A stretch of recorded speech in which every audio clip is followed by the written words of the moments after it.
Assalamualaikum warahmatullahi wabarakatuh. Perkenalkan, nama saya Rio Rohman Saputra dari kelas K1 S1 Akuntansi dengan MPM 212104056 akan mempresentasikan output dan juga interpretasi dari hasil uji intervening saya. Untuk judulnya sendiri, yakni pertama, pengaruh relationship marketing terhadap loyalitas nasabah dengan kepuasan sebagai variabel intervening.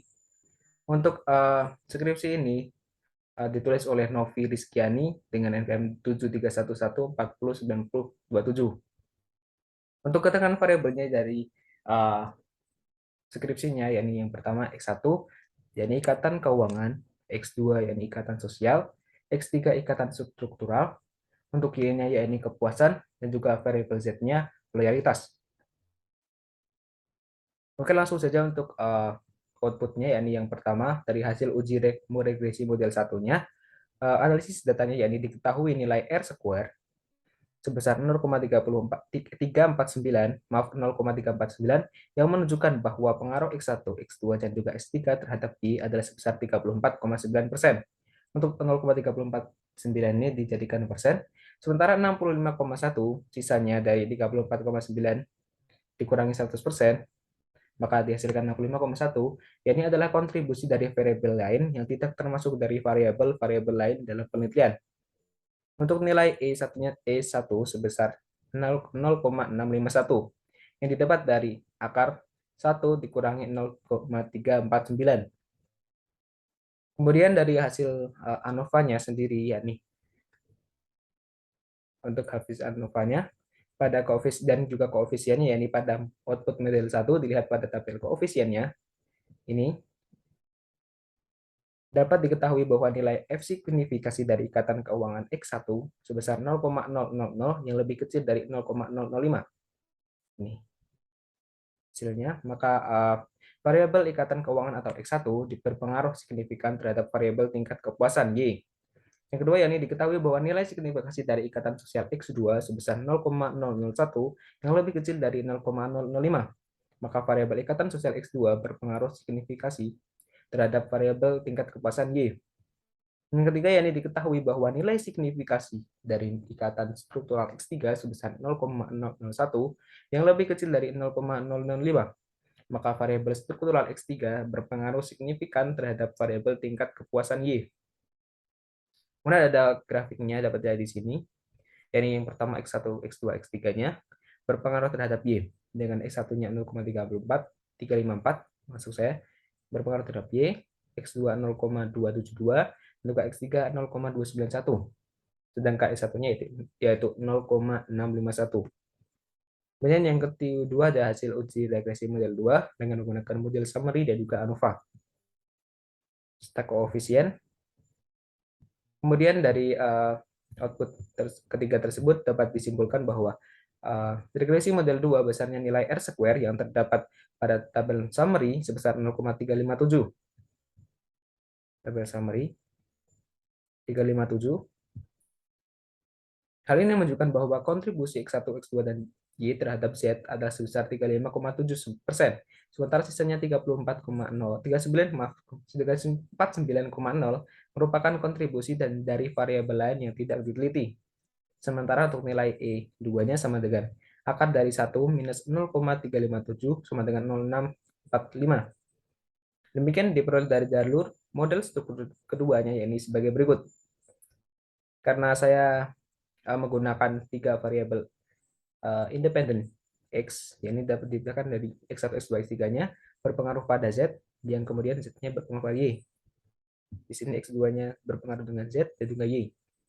Sama halnya dengan X2 dan juga X1. Yang berpengaruh terhadap X, Z sama dengan yang berpengaruh juga terhadap Z, Y. Saya. Untuk penjelasannya, ini berdasarkan hasil output regresi model 2 pada bagian tabel koefisien, diketahui bahwa nilai signifikasi dari ketiga tabel, yakni X1 sama dengan 0,033, lebih besar dari 0,05, maka variabel X1 tidak berpengaruh signifikan terhadap Z. Kemudian ada X2-nya, yakni sebesar 0,353, lebih besar dari 0,05, maka variabel X2-nya tidak berpengaruh signifikan terhadap Z. Yang ZX3 juga sama saja, lebih besar dari 0,05, maka variabel X2-nya tidak berpengaruh signifikan terhadap variabel Z. Kemudian pada Y sama dengan 0,000 yang lebih kecil dari 0,05, maka variabel Y berpengaruh signifikan terhadap Z. Untuk tahap uji hipotesis dan pembuatan kesimpulannya, pada pertama, yakni analisis pengaruh X1 terhadap Y, dari analisis di atas diperoleh nilai signifikasi X1 sebesar 0,00 yang lebih kecil dari 0,05, sehingga dapat disimpulkan bahwa secara langsung terdapat pengaruh signifikan terhadap X1 terhadap Y. Sama halnya dengan X2 terhadap Y, dari analisis di atas diperoleh bahwa X2 sebesar 0,01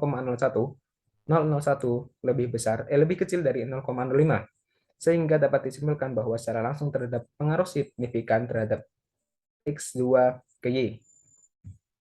Ketiganya juga sama saja, 0,01 lebih kecil daripada 0,05. Keempat, analisis pengaruh X1 terhadap Z lebih besar, yakni sebesar 0,033, lebih besar dari 0,05, sehingga dapat disimpulkan secara tidak langsung tidak terdapat pengaruh signifikan X1 terhadap Z. Yang kelima juga tidak terdapat karena lebih besar pada X2 terhadap Z sebesar 0,353, lebih besar daripada 0,05. Untuk keenam, yaitu analisis pengaruh X3 terhadap Z lebih besar, yakni sebesar 0,410, lebih besar dari 0,05. Secara tidak langsung tidak terdapat pengaruh signifikan X2 terhadap Z. Kemudian nomor 7, ada analisis pengaruh Y terhadap Z lebih kecil, 0,00 lebih kecil daripada 0,05, sehingga dapat disimpulkan bahwa secara tidak langsung terdapat pengaruh signifikan Y terhadap Z. Kemudian nomor 8, ada analisis pengaruh X1 melalui Y terhadap Z, diketahui pengaruh langsung yang diberikan X1 terhadap Z sebesar 0,354. Sedangkan pengaruh tidak langsung X1 melalui Y terhadap Z adalah antara nilai beta X1 terhadap Y dengan nilai beta Y terhadap Z, yaitu sebesar 0,199 dikali dengan 0,421 sebesar 0,083. Maka pengaruh total yang diberikan X1 terhadap Z adalah pengaruh langsung ditambah dengan pengaruh tidak langsung, yaitu sebesar 0,354 ditambah 0,0583 sebesar 0,437. Berdasarkan hasil perhitungan di atas, diketahui bahwa nilai pengaruh langsung sebesar 0,354 dan pengaruh tidak langsung sebesar 0,437, yang berarti bahwa nilai pengaruh tidak langsung lebih besar dibandingkan dengan nilai pengaruh langsung. Hasil ini menunjukkan bahwa secara tidak langsung X1 melalui Y mempunyai pengaruh signifikan terhadap Z. Kemudian ada yang ke-9, yakni analisis pengaruh X2 melalui Y terhadap Z. Diketahui pengaruh langsung yang diberikan X2 terhadap Z sebesar 0,291. Kemudian untuk X2 melalui Y terhadap Z berkali beta antara X2 terhadap Y dengan nilai beta Y terhadap Z, yaitu 0,074 dikali 0,421 sebesar 0,031. Maka pengaruh total yang diberikan X2 terhadap Z ditambah dengan pengaruh tidak langsung, yakni sebesar 0,291 ditambah 0,031 sebesar 0,322. Maka hasil perhitungan di atas diperoleh nilai pengaruh langsung sebesar 0,291 dan pengaruh tidak langsung sebesar 0,322, yang berarti bahwa nilai pengaruh tidak langsung lebih besar dari nilai pengaruh langsung, yang menunjukkan bahwa secara tidak langsung X2 mempunyai pengaruh signifikan terhadap Z. Yang ke-10, yakni ada analisis pengaruh X3, karena saya menggunakan 3 variabel independen, yakni sampai X3. Kemudian ada X3 melalui Y terhadap Z, diketahui pengaruh langsung yang diberikan X3 terhadap Z sebesar 0,272.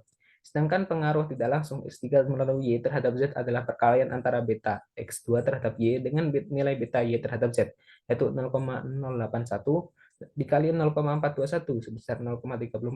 Maka pengaruh total yang diberikan X3 terhadap Z adalah pengaruh langsung ditambah dengan pengaruh tidak langsung sebesar 0,221 ditambah dengan 0,34 sama dengan 0,305. Berdasarkan hasil perhitungan di atas, diperoleh nilai pengaruh langsung sebesar 0,291 yang tidak berpengaruh sebesar 0,305, yang menunjukkan bahwa bahwa nilai pengaruh tidak langsung lebih besar daripada nilai pengaruh langsung, yang menunjukkan bahwa secara tidak langsung X3 mempunyai pengaruh signifikan terhadap Z. Oke, cukup sekian presentasi dari saya, Dirwoman Saputra. Sekian, apabila ada kesalahan, baik perkataan maupun pengucapan, saya mohon maaf. Terima kasih. Wassalamualaikum warahmatullahi wabarakatuh.